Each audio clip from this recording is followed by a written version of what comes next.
Parlok kublish budi pi baro ki baju seltenar ban peja kaneka video hakaneka channel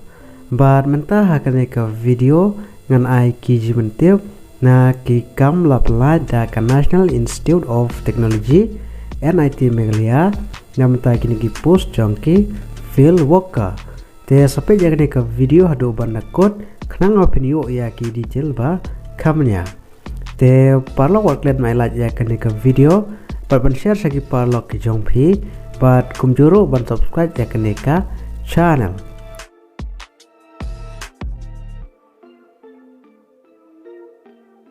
ka National Institute of Technology NIT Meghalaya ka code application ep namtai kini ki post jongki field worker ka ba pihak menteri HR bat di project apo ka department jong kesayan bat teknologi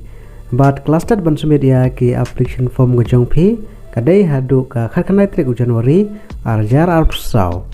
te nam tak ni ki post jong ki field worker ki nampak ki post ki belat ki don tangkawai bat ha karta ka filam na apply kadai ha karta ka bakat pra hadu san pusnem karta bat ha ka jinsiu ka ba khat pra hajar ha ka shibnai bat namanta ka karan pule ki shim ki bla pandap ya ka graduate na kano ka stream na kano ka recognize university but ha ka selection process ka dai lengba ka interview but namanta ka application fees nil omdan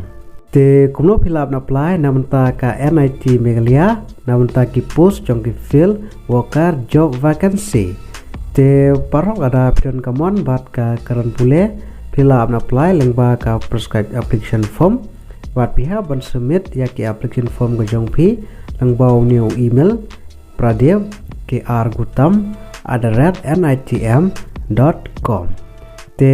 parlok hakane ka video tang kini jiben tiap bat lada pidon kano kapat ka papi bat chai bha sengau ban komen hakane ka video